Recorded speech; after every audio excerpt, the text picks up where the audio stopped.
Daniel, how you doing? Ow. Oh, geez. Careful, dude. Watch out for all that stuff over there. It's a bit of a nail biter, but I'm not going to lie. We're in dire straits and in normal, popular, regular, traditional. That's the word I'm looking for. Traditional Canucks fashion. Yes. We are between the second and third period and down 3 goals. So by the time you see this, it won't be a spoiler. No, this is not no spoilers. Live. But we're starting this podcast right in between period 2, period 3. The Canucks, Edmonton. I'm a hockey guy. I'm a bandwagoneer when the Canucks do. I'm a hockey guy. When the Canucks are doing something, I'll watch. But if they're not really doing too much, which is not, I used to be more of a hockey guy. Yeah. I don't know. I played a lot of hockey, but... Yeah. Tell us about the time you were down in Vancouver. That's a really long story. Down in Vancouver. No, that's my conscience is clear as far as the Vancouver Riots go. I just happened to be there. I didn't do anything. He was actually the center figure and started it. So. I started the Vancouver Riot. Yeah, he was the one that flipped that car first. But we'll talk about that later. Okay. So sure. Right now we're just biting our nails between periods because what the Canucks need to do is shoot the goddamn puck. They have been doing it better this period. They've been doing a little bit, even though they got scored on a bunch, but hey, I feel like shooting. Yes. I was more frustrated with the first period. It seemed like they were constantly like trying to set up some beautiful goal and never really got many shots on net. Now I'm a little frustrated because the shots they are getting on net are just like nailing the defensemen. Yeah. And they're not able to really like create many scoring opportunities. But I swear the best way is to just get junk goals, to just get like a couple HMs, a couple Hail Marys, and fucking bomb it at the net, dude. Like, and not necessarily like roofing it all the time. Like just a couple inches off the ice is pretty deadly sometimes when it gets tipped by a thing. But anyway, it's tough. I have hope. I have high hope that the Canucks will take this all the way, but they got to do something. Dwindling. They got to do something for these fans right now. It's a little bit of a quiet building over there. I know we don't talk about sports very often, but I do love hockey. So it's definitely fun for me to dip my toe back in the NHL excitement every once in a while. And we can talk to our future selves and be like, hey, are you happy? If they lose, I'm pretty sure I'm going to, we'll see. We'll see. Okay. We'll get there when we get there. But for now, we're just sitting on the edge of our seat. So at this point in time, like future selves might be feeling a riot coming on. Yeah. But I don't know. We'll find out. I haven't lost hope yet. I have something that I wanted to bring to your attention just to like go out. Oh, actually, dreams. You had a weird dream. Oh, dude, I had a dream. Yeah. Okay. I was telling you. I had a dream. I had a dream. And it was this morning. Martin Luther. It was between about 8:30 and 9:30 when I hit my snooze button basically. Right. And went back to sleep for another while. I realized I didn't actually want to get up super early before work. Anyway, blah, blah, blah.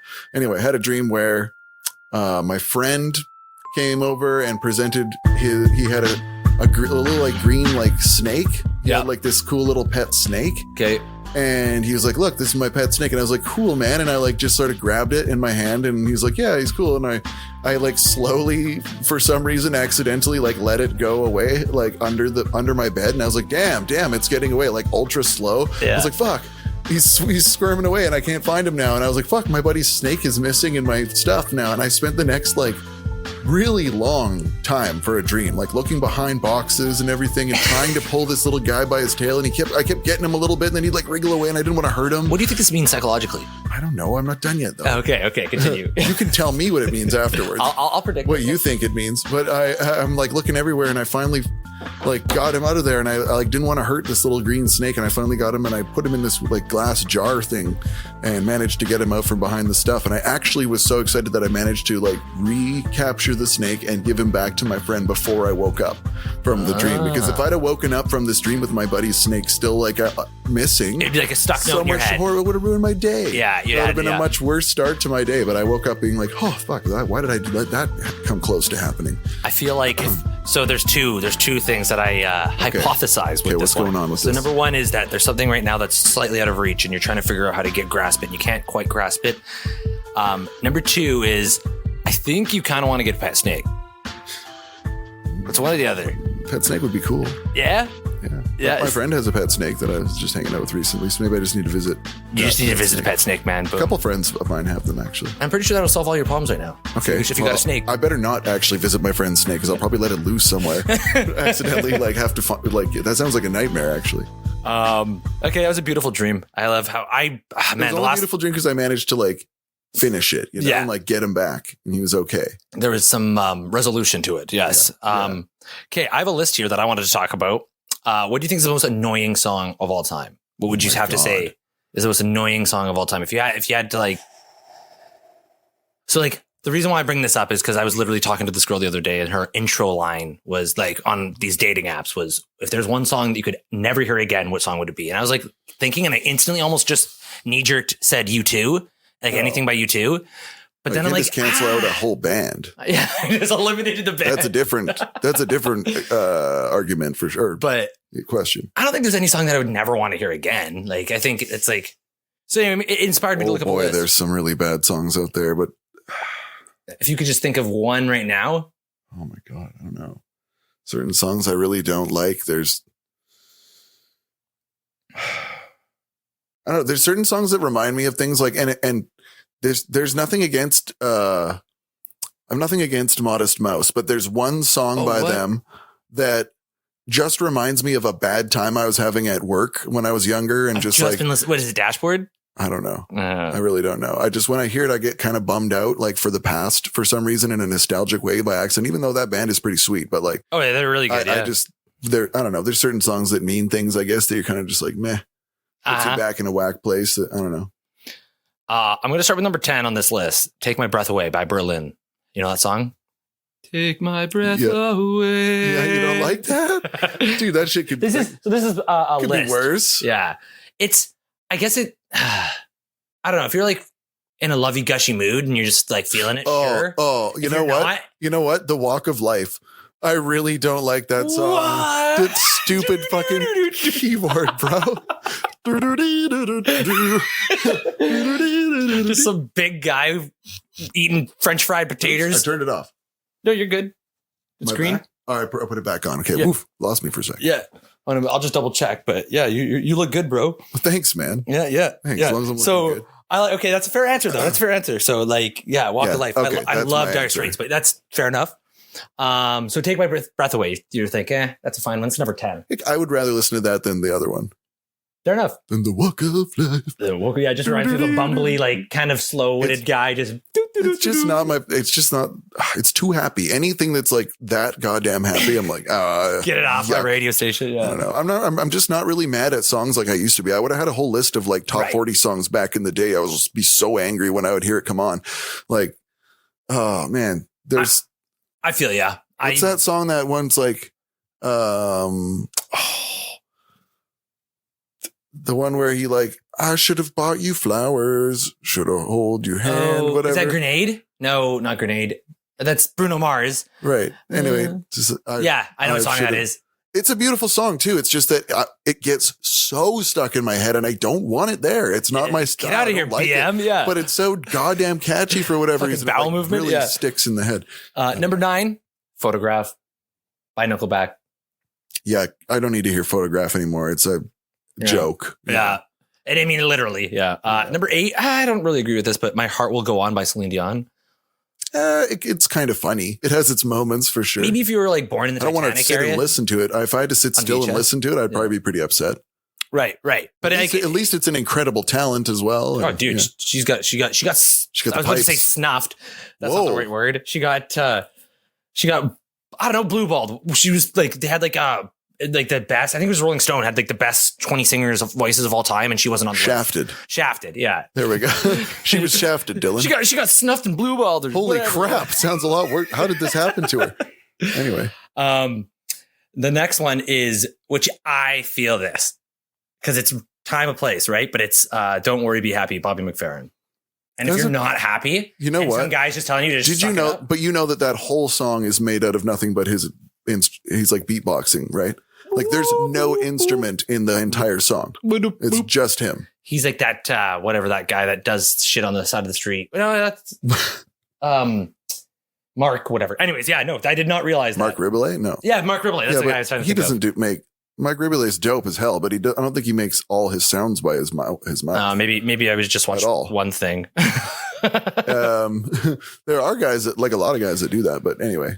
Cool, but he was like the OG. Song. He was like the OG to like way back in the day to do like the whole track with his just like boom, boom, boom, boom, you know, that kind of shit. Yeah, and that's pretty cool. But if you're like pissed off and you just hear that song, and apparently that song came. This might be just an old like folklore, but that song came like when he was like in his darkest pits and he wanted to do the unthinkable act of never. He did do that. He did do the unthinkable act. Yeah, he did. He left this world. Like I mean, I knew he did. I didn't know he committed. Or maybe it was that. Yeah, and then so he wrote was that very song. depressed, which is horrible. Yeah, no, that's a sad part of that song for sure. Okay. Well. Yeah. Anyways, I take that back. I apologize, Bobby McFerrin. Well, you could still not like the song. It's okay. He won't mind. He won't mind. He's cool. We checked. He's cool. Yeah. Who Let the Dogs Out? Baja. Oh my God. That is a terrible song. Yeah. It should only be used briefly for comedic purposes and like be gone. And if you actually listen to the lyrics, it's like just pretty horrific. It's just like these very SAE men that are like trying too hard to be a dog. It was a wild time. Yeah. It was a wild time, the mid 2000s or late 90s, whatever that was. Yeah. 1 Week by Bare Naked Ladies. Oh, it could be worse. They got like a work, right? It could be. It's been. It's been, yeah. 1 week since you looked at me.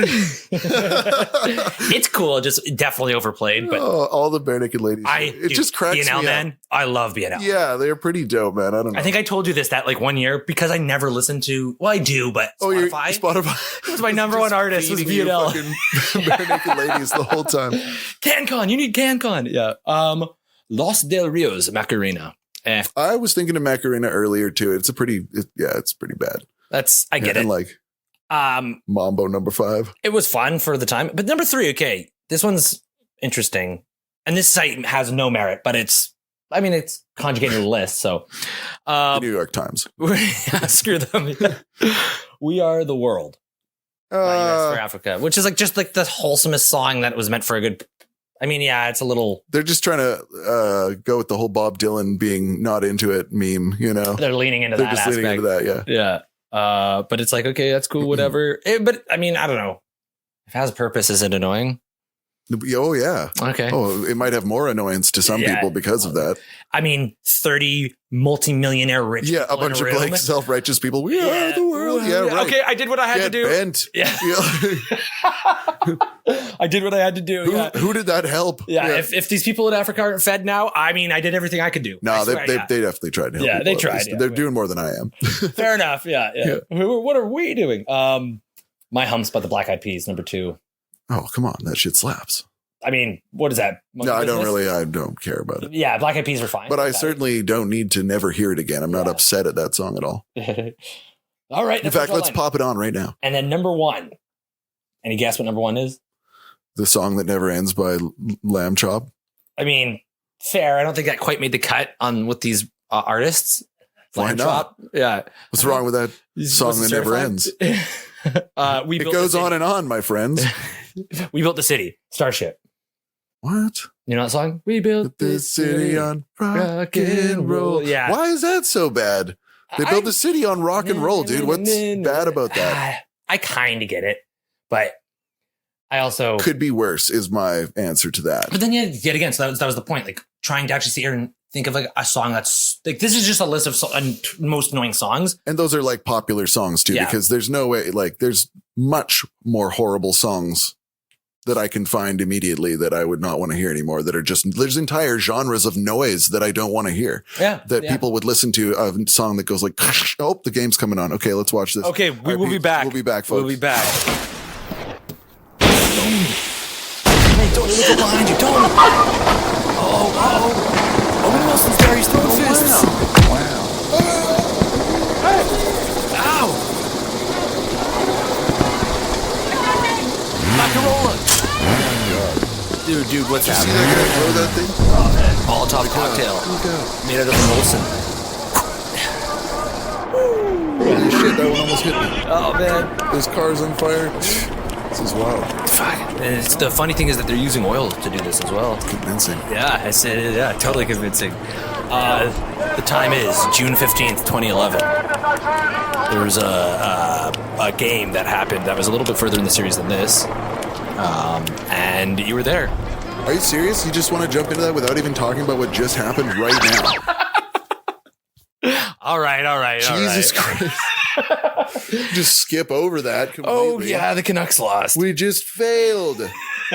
Again. I wasn't going to talk about it. As we do. Yeah.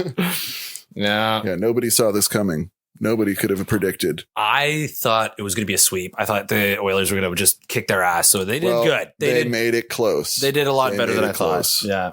And then, we just finished watching. It just literally finished right now. I watch a Canucks game every 3 years. And this is what happens. I'm sorry, everybody. I've cursed it. Thanks, Dan. Yeah, this is my fault. Message our P.O. box with a big steamer. Yeah. Tell people to do that. Yeah. It's all my fault. Our P.O. box. Yeah. Well, anyway. Yeah, our P.O. box, right. Anyway. Okay. But yeah, no, so right around what did you say? It was June 15th, 2011. Yeah. Okay. 2011. Right. Yep. So I was there with a bunch of my friends and watching, not at the game itself, but outside at the place where they had the giant screen downtown. The viewing party. Yeah. The viewing party. Right. Yep. And right beside us was this car. There were no other cars around at all. Everything had been cleared out, but there was this very shitty beater, just a silver sedan and just a little Corolla. And it got turned over. Somebody just flipped it and it came towards my friends and I, and we had to back away from it or get hit by it, basically flipping over. And then our friend Chris said, Chris Thwaite said, everybody stick together. And some tear gas went off and people started yelling tear gas. And then everybody just ran everywhere. And we totally split up completely. And man, the craziest shit I saw, almost right away, I saw my cousin, Taylor, who I didn't she lives in Chilliwack. Right. I didn't know she was there at all. And I just randomly ran into my cousin in this giant crowd of thousands of people. Somehow her and her friend were there. It was Armageddon. Just Taylor? Yeah. And she's like, Daniel? And I was just okay, come with me. It was crazy. So I know the way. I didn't know the way, but definitely follow the rest of the people probably. And, I saw people around that moment. There was a bank right there and the, how to describe it, the construction fences, the temporary construction fences. I feel like I may have talked about this before, but anyway, I don't recall. They were taking the footings, the metal footings that have the two inserts basically and holding them by the two inserts and using those as battering rams and nailing the bank windows. A whole bunch of people were and they're doing no damage. Of course, just bouncing off the bank windows. Bulletproof glass. Yes. Yeah. And just breaking their wrists. Yeah. What are they going to do once they get in the bank? It's Jesus Christ, you've been in a bank before. What are you supposed to do in there? There's not just piles of money sitting around to grab. Fuck, you're going to do with that footing of the fence. So you're going to hit the safe, the vault. But anyway, so there were people doing that. That was pretty intelligent stuff. I at one point saw a girl who had been tipped over in an outhouse and was covered and being hosed off by the police. It was horrible. She's all blue and being hosed off by the police. That's septic. Just quite horrible. Not safe, terrible. It was one of the worst things I've ever seen in person. It was she was just crying obviously and upset. It was very sad. And I was mad at the crowd. Who the fuck did this shit? Some big fat I just looked around. Yeah. I just felt so about 3 minutes before the game was over, I looked around and instead of seeing everybody getting bummed out that Vancouver was losing, I saw everybody getting kind of excited and we're about to fuck shit up. And I was mob mentality, mob we're rules. about to do this. Hey, we're really going to do a riot. Hey guys, I'm not kidding around. Not just trying to be a nice guy or whatever. I really didn't want to do it. No shit. I thought it was cool and everything. It's an interesting thing to see. I was obviously it's exciting, but I was just amazed at how fucking dumb everybody was. So many dumb idiots. When you let people just go, a bunch of super privileged Vancouver dwelling motherfuckers, just go and ruin shit. Just going and ruining shit. And not even because of hockey. It's not over hockey. It's because they want to break shit. Yeah. And it's testosterone. I understand wanting to break shit in society because society's whack, but you're not helping anybody by breaking mom and pop shop windows and stuff like that. Sure, insurance is going to have a nightmare. Fuck, we hate ICBC, but even they don't have to pay. You were going to pay for it. Right. It just doesn't make sense. So the idiocy of the whole act. The novelty of it was definitely super rad. So you see cars on fire. Every intersection that we moved forward, there would be a car on fire in the previous one. And you just see smoke pouring everywhere, people screaming, people throwing shit everywhere. So these cars on fire, shit. Were they lighting them on fire? Yeah. Well, they don't just burst into flame on their own. It's not like they were abandoned.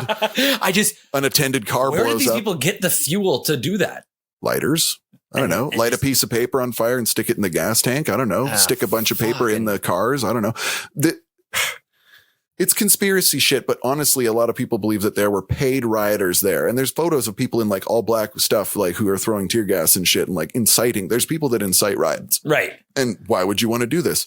Well, because then maybe, and I'm being conspiratorial. Which I love. That's cool. I have, so when we were there, let me get to this case. Yep. So while we were going through this period of time and trying to collect our friends back. Right. At one point, I believe our friend, one of our friends, Simon, actually was like, no, don't do this. Like protecting a bakery from this dude. Like there was like a mom and pop shop bakery where this guy was like, get away from my buns, like or whatever. Buns. Yeah, no shit. And like Simon was like, no, don't fuck with this guy. Fuck with the banks and stuff. Like the big corporations. Don't fuck with this guy. I don't know. This is what I heard. Anyway, it's funny. He like stopped them from breaking this dude's shit. But anyway, that's just one of the funny things. So while I was separate from him, but we were waiting over off to the side kind of. Right. And this like, I saw a dude jumping up and down on a turned over mailbox, just like stomping on a mailbox, like with the biggest, showing them. Yeah, the biggest grin on his face, just like stomping and jumping on this mailbox. I'm like, this is maybe the dumbest thing I've ever seen. And like a fucking dude, a truck from behind us, like a 5-ton nondescript white truck, just peels out of this alleyway and screeches past us, zooms towards the filled up with people intersection, and people are diving out of the way. It smokes this mailbox that this guy has dived off of and just nails the mailbox and drags it with a big spark show, like through the intersection until it like blows off the side of this thing. And like that guy was having too much fun screaming through the riot. Like what was in the truck, dude? Yeah. What's in this truck? Like, so I made up a conspiracy in my own head that like a bunch of people incite this riot so that like crime organizations can move drugs and people and like all the cops are down there. Stuff. Yeah, cops are busy. What would you do in a giant city if all the cops were busy right now? With all these idiots. Right. Yeah. You could do a lot of shit probably, this right? Is the night boys. Yeah. We're going to move lots of whatever. Yeah, so that's a good call. That was, my book is coming out. I'm writing this, but honestly, like, I don't know what was going on there. It just seemed to not make a lot of sense. So at one point, one of the people I was with, unnamed, was knocking down some broken glass from one of the windows with like a barrier. Right. And they were doing it, they claim, because they were trying to, they thought it would be dangerous or whatever. They thought that like they didn't want glass to fall on somebody, so they were knocking it down. I think they just wanted to maybe break some stuff, but who knows? It looked like it was dangerous. It was going to fall. Blah, it was blah, a noble deed. Right. It was a noble deed. Okay. We're going with that. And, but basically a bunch of Vancouverites didn't see it that way. And about 5 of them sort of like pushed into my friend and pushed into the wall. And I kind of flew in there and body checked between them and like hyper fast explained like, hey, he doesn't mean to do this. He thought he was helping. We're not going to do it anymore. It was dumb. We're not from here. Right. Like, dude, don't worry. We don't hate the city. We love Vancouver. Like blah, blah, blah. Just trying to talk to these dudes real just close. 30 second, like the quick rundown. Like, yo, I'm sorry. Like it's all good. He didn't mean it. Like, and it was all fine. And they stopped. And this other dude came in and he's like, oh, you think you could fuck with our city? And like yells at, and what? Yeah. And are you looking around? He wanted to fight. It was like, the 3 of us are like all over 6'4". Yeah. And we are standing there and this dude was shorter than us. And I came in there and was like, yo, stop. That's okay. He didn't mean it. And came in and tried to say something. And this dude just turned and like headbutted me straight in the jaw. Bam. No right way. there. And I was just like, everything swam, like my whole vision swam before me. And I looked up and I could see the parkades that were there, and all the smoke pouring out of the parkades from all the car fires that were happening in the parkade. And I just remember thinking that having the weirdest, like most vivid deja vu of my life. I was just like, I've seen this before. Like I got my bell rung a little bit, I think. Like I had a touch. Yeah. Like he didn't hesitate. He's just like, wham. And I just looked around at a semicircle forming in the riot. Yeah. Of people, and I looked over at the police line of riot police with shields and shit about 150 feet away, 200 feet away, like, or meters, whatever, the way down there. Nothing they can do they can do to reach us. And a gang of people getting like hyped for a fight that's about to happen. And everybody thought I was just going to swing on this dude. And I was just like, you were the opponent. Yeah. Yeah. I'm like, no, I am not this dude. Like, I don't know. This is not High Noon starring Dan. Yeah. No, and some random drunk Canucks I am not the man. I am not that guy. I am not the guy to throw hands. I don't know how to fight people. I'm not interested in punching this dude. Like, it's not my, you know what I mean? So I did what I always do in a fight, which is look real disappointed in this person and just turn away and shake my head and be like, man, you just bad dad him. Can't believe you would do something like this, right? Like just disappointed in you. Yeah. And walked away. And I looked at my friend's face who was looking over my shoulder to see if I was getting like punched in the back of the head right now or not, or if I had to, and it seemed like it was fine. We all just walked away. Okay. And my other friend was just like, thank you so much for not punching. I thought you were going to punch that dude. I thought we were dead. Like I thought we were going to get jumped by a bunch of people because it seemed like we were in the wrong. Like it looked like we were. He's defending his city against us assholes, right? That are riding is what it looked like. Yeah. That's what it looked like. You saw what this guy was doing to the mailbox 10 minutes ago. Dude, no shit, right? Go beat up the person who knocked that girl over in the thing, right?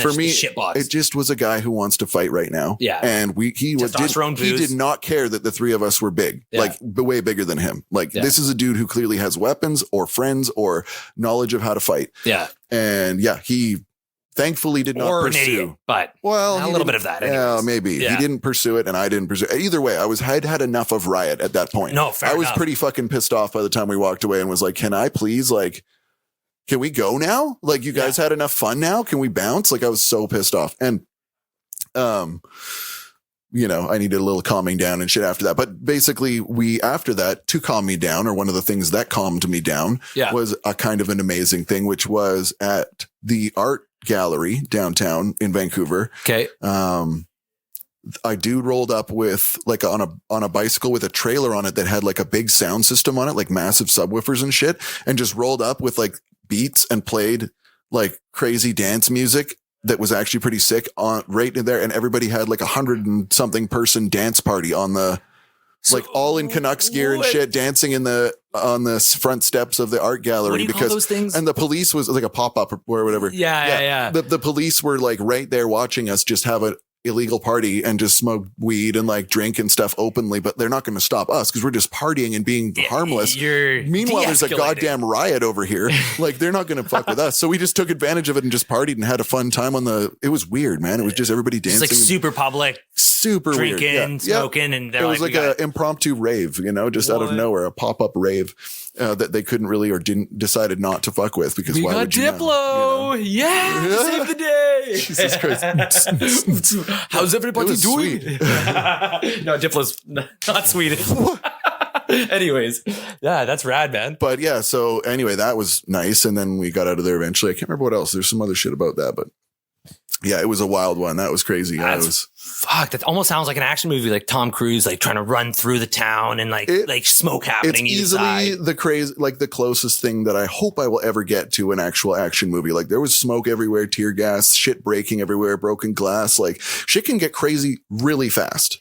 Like even just in a harmless riot, what I would call a harmless. Okay. Speaking of that, imagine this whole time, right? This whole time we're slowly moving through the city while fires are happening behind us and stuff. And we hear the truth, which is somebody busted open a cop car and stole the shotgun out of there. Yeah. And it disappeared to who knows where. That's, like for one thing. And we're like, there's a shotgun somewhere in this riot, all these people everywhere. And they had us believe that a group of Vancouver fans had attacked a Boston fan and thrown him off of the bridge and he had died. That's what we thought. Like we believed this because they were spread. That was the rumor that was being spread around at the time. While we were in the riot, we thought Vancouver fans had killed a Boston guy, and we were all just like sickened and like couldn't believe that we let this happen. Like we were all so disappointed in everybody and like what the fuck. And so like it put a damper on it, man. It wasn't that fun. Like it was like exciting as fuck, but not really fun. But it all derived from like legit people murder. Being that was dumb idiots, right? Well, we thought that. It turned out that this Boston guy had been climbing a pole or something like that and fell off and hurt his ankle or something. That was all it was. But he was fine. It was fine. He had a hurt ankle. He hurt himself. Yeah. But he hurt himself. Like it wasn't like a bunch of people threw him off the bridge and killed him, which is what we thought. Oh my God. Like, holy shit. We were like, what? Like, So anyway, that was wild. Shit. I remember sitting up in a chair that night. Yeah. I went back on the ferry the next day. I must have looked so rough. Everybody in their Vancouver jerseys. I must have looked so rough on the ferry. My dad happened to be working because he was a ship's captain, but at the time he was the chief officer on the boat. Right. And he opened up the bridge wing door and just like pulled me into the bridge wing door. I was like, whoa. And like, they were just like, Daniel, come in here or whatever. You're like, and I ended up chilling in the officer's mess, just looking like hell, like so hungover.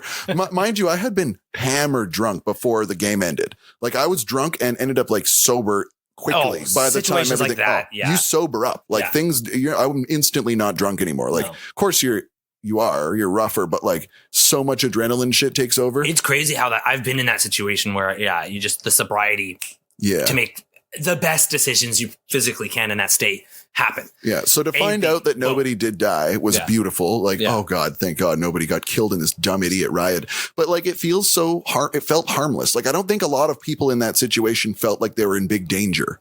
They were just fucking with the police in the city at this point. And nobody was like, oh wow. But it's still like, it doesn't seem like those people could imagine being in a true conflict where they're actually like might get killed right now. Like they might get shot back at or whatever. And they're throwing rocks at tanks or cops or like whatever. Right. And they're just like, imagine that. That's what it looks like. They feel like they're doing, but really they're just being vandals. Like, it was so crazy. I don't know. And they're taking the chance to be a rebel. Yeah. You know, and they're still nailing people for that shit. They're still finding people's like pictures and stuff and like of people who charged with people in the middle of throwing a rock or whatever it was that they decided to do, you know? And imagine ruining your life or like ruining a big part of your life because 2011. Maybe I just don't know how to. Maybe I just don't know how to party. But I couldn't believe it. I was just looking around at everybody like, how could you be so fucking dumb? Dude? And imagine why are you breaking it? Being an alien and like looking down at Vancouver at that time and just imagine being not from there. Yeah. Imagine being from a war torn country where you actually have to riot to get anything done. And it's like, this team did beat my team. It looks like they're just riding over hockey when really we know it's more than that. We know that people are not happy. People are dissatisfied. And if given the chance, mob mentality takes over. If suddenly you get a chance, you could just nail a bank window right now if you want. Okay. You know, a lot of people are going to take that opportunity to try and fuck shit up because they don't otherwise. I may never get this chance again in life, you know, to throw a goddamn rock through the RBC window or whatever. Like, who cares to jack open a cop car and run off with the shotgun? Yahoo. Why, bro? And in 20 years, what are you going to brag to your grandchildren? I can't wait. Man, I stomped on this mailbox when I was a kid, you know, like, wow, what? You had a great life. Yeah. What is the deal? Oh my God. No shit, dude. Well, I wonder how downtown's looking right now. Yeah. Vancouver. I mean, so we went through there pretty hard, man. Like our neighborhood is trash. Now from what we got so angry when the game ended that you and I just went on a tear and I kicked off about 11 different car mirrors. There was like 3 real estate signs, Century 21s. I just kicked them right over. Still burning. Yeah. Yeah. Try and sell your house now without your sign. Everybody's trash is everywhere because it was recycling day and garbage day. So we just started dumping trash buckets, cans. started spinning. Because my goddamn Canucks didn't win. I watch a game every 3 years. Those are my boys. That's right. I'm dedicated to these guys. That's right. Yeah, I just watched bandwagon. I've been born on this bandwagon. I just keep getting off, but I get back on. That's the main point. Yeah. That's true. I do. Yeah, man. No, I wonder if they actually stopped the viewing parties. They're slowly, because of the riots, 2011 riots, they slowly. Yeah, you can't have nice things, you dumb fucks. We're not going to put the TV on for you. You can go fuck yourself. How about? Yeah. You know, they were putting it on for free for people. Right. That was they didn't have to do that. No. Like, and of course, I'm not a fan of, I'm not a fan of governments usually, but like, I mean, Jesus, they were at least trying to do something cool. Yeah. And then everybody would just broke the city. Like, what? Like, this is why. Threw a tantrum. Like, okay. Freaking. There's more to it than that. Like I said, there were people there who look like there's tons of pictures of people all in black suits and stuff with like it happens a lot, weapons and things, you know, they're trying to incite riots. Some that anarchist. Would be a good subject for a future episode. Like obviously we'd need more research into that. Let's I've seen like riots. It was an actual riot for an actual cause where the town actually took the opportunity to incite riots. And then there's certain people that will just pop out, throw some random shit and then pop up and they're gone. They never see them again. And they're like, who is this man in all black? Right. Who is this? And it's different ones. It was like a legit riot, but they used that to their advantage to do what have you. Anyways, I think that would be a really cool subject to get into. It is kind of trippy. It's cool. It's freaky a little bit. It's conspiratorial, but it's also like pretty believable having literally been there. Yeah. Like I was physically there and I'm like, okay, there's something going on here. What team do you support? The Vegas Golden Knights? That's not going to be a team for another 6 years. What? Yeah. Like all black? What team are you here for? How does he know this? How does he know? Yeah. The Vegas Knights or some weird psyop. Yeah. It was that. That's it. The Vegas Golden Knights were because of the riots of 2011. It makes sense. If you go backwards. No, it isn't. Yeah. I'm lost. Anyways, the real ones will get it. I'm not a real one though. No. That's fair. Just the bandwagoners, okay? Oh yeah. Anyways, that's wild that you were there. I did not know that. And if you did mention it at one point, it probably wasn't on here. Because maybe I talked about it. I would have remembered that. Yeah, I feel like you would have. I feel like I talked about it on a different episode, like on something else. But yeah. Maybe you mentioned it briefly and we kind of briefed over it. I skimmed it because I knew it would be a long-winded thing. Maybe, but like I don't remember hearing it. Deserves a long-winded thing, man. It's one of the most exciting things I've ever been a part of, I guess. You know, it just was it. I'm not kidding. It made me feel very stupid for everybody, like embarrassed like a bunch for of everybody. Cavemen, ooga booga, fucking doing stupid shit, dude, walking around, humming their feces at each other, like almost literally. Yeah, like a bored damn girl, fucking like monkeys in a cage. I will never get that image of the dude just gleefully stomping out a mailbox. Like that is kind of wholesome. No, dude, no, it's not. It's like the simpleton, just like I'm doing something too. I'm going postal.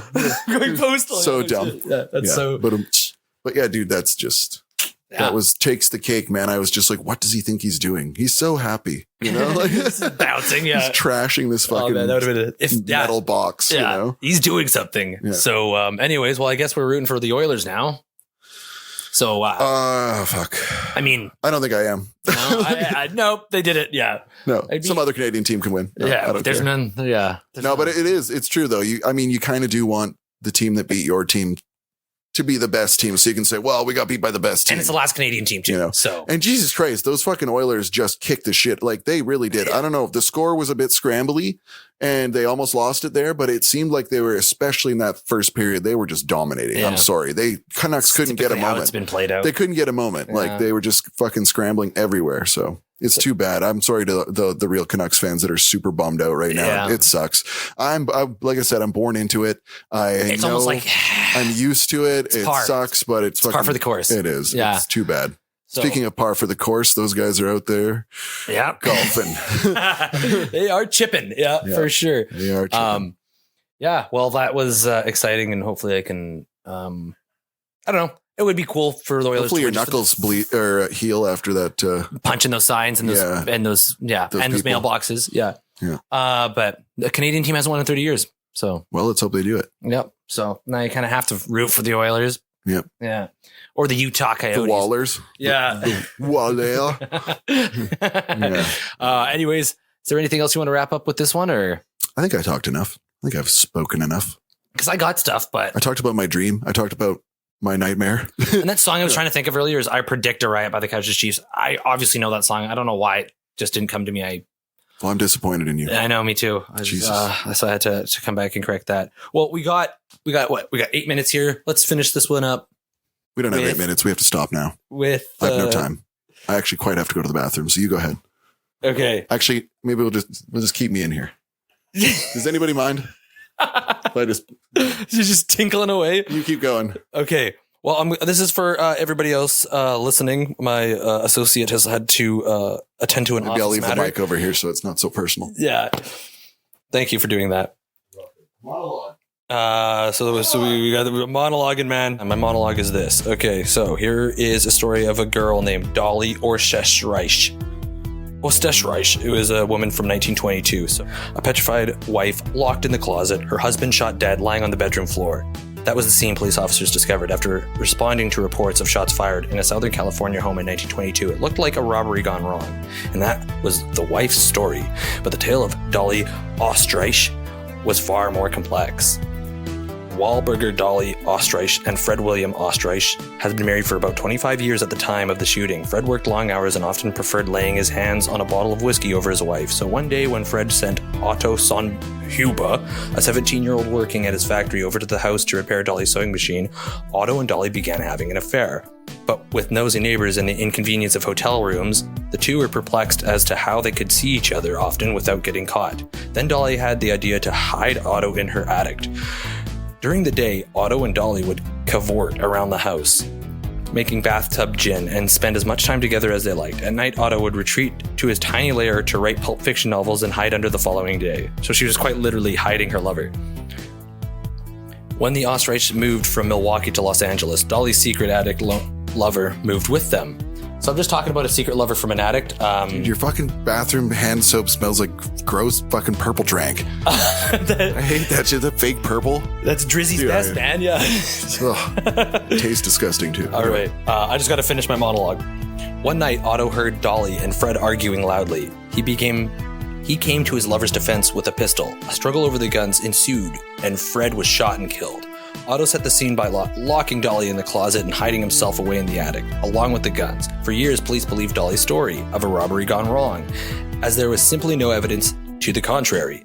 That is, until nearly a decade after the murder, when a subsequent boyfriend of Dolly's admitted to the police that she had asked him to ditch a gun in the nearby tar pits, and a neighbor came forward saying she had similarly asked him to bury a gun for her. Though Dolly had both another boyfriend and another husband, Otto had continued to live in the attic for much of the decade. But by the time authorities had enough evidence to arrest Otto, the statute of limitations on manslaughter charges had run out, and a hung jury failed to find Dolly guilty of conspiracy. Both walked free, although they seemingly went their separate ways at last. So you'll have to listen to the beginning of that when I put this episode out. I probably won't. Hey man, fuck you. Anyways, that was a tale. So I'll call that Dylan's brief true crime monologue. Just to wrap this up, just because we don't have enough pain and suffering in the world, I need to wrap these up with interesting stories. Locking a lover in your attic. Would you ever think of doing that? No, they can go if they want to go. And on those notes, we are going to go. Thank you so much, everybody. Goodbye, my lovers. Yes, goodbye, my lovers. Fairly well. I will never chain you up, but hang around. Go Canucks, go. Go Canucks. Next year, 2025. Okay!